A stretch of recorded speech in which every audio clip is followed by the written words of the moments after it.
Okay, go.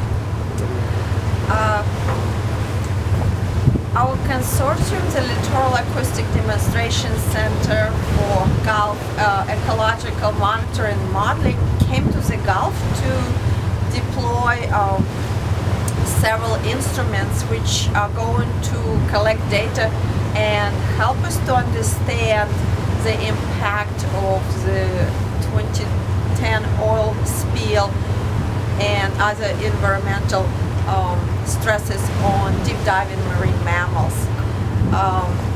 We are particularly interested in the effects on endangered sperm whales, beaked whales, and dolphins.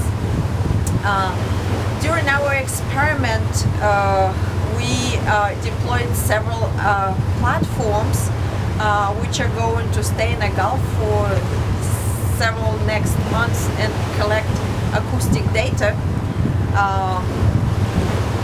Why acoustic data? Because whales prefer to communicate through sound in the ocean.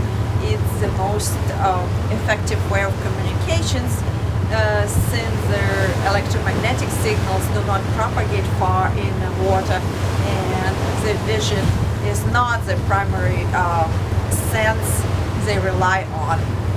So we brought several acoustic data recorders.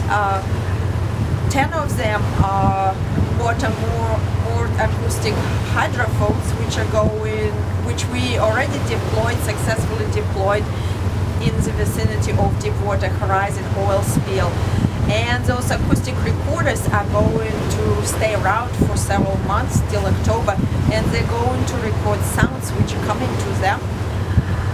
We also brought the glider, and glider is going to dive between the sites where we deployed our acoustic buoys, and glider also is going to collect the acoustic information at different depths because it will dive between the surface and 1,000-meter depth and record the sounds. In addition to this, during the 10-day cruise, we collected data with the array which was stowed near the surface.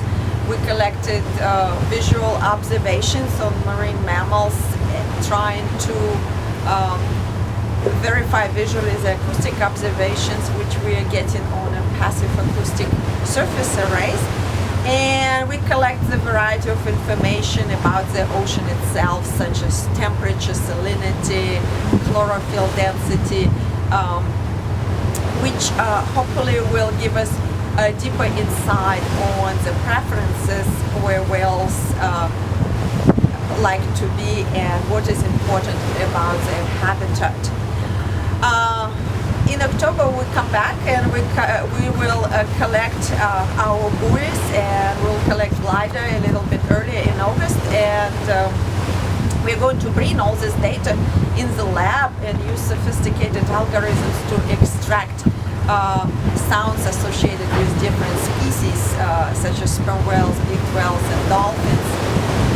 And after that, we will do pretty much what we do when we go to the party, and we listen to the conversations, and we're trying to figure out who's talking and how many people are talking, and using our signal processing algorithms, we're going to decode the data which we record, and we will try to understand how many whales are in the vicinity of Deepwater Horizon based on sounds they produce, and we'll compare those abundances to the data which we collected right after the spill in 2010 and before the spill, and we will try to put this data in the mathematical models and predict the abundance trends for the marine mammals near the Deepwater Horizon. Additional data which are coming from the ocean will help us understand those trends, and hopefully we can make the meaningful conclusions about what happens to marine mammals near the Deepwater Horizon site. Are they still hanging around? Do they move away? um, and as the numbers of whales stay the same or as they declining, and we hope to find not very bad news, and we hope that our data which we have been collecting in this area over the decade will help us understand what's happening to the marine mammals in the Gulf, and also what we can do to make the habitat better, and how to help them to coexist in this very difficult and very dynamic Gulf environment, including very heavy industrial operations and impact of the recent disaster.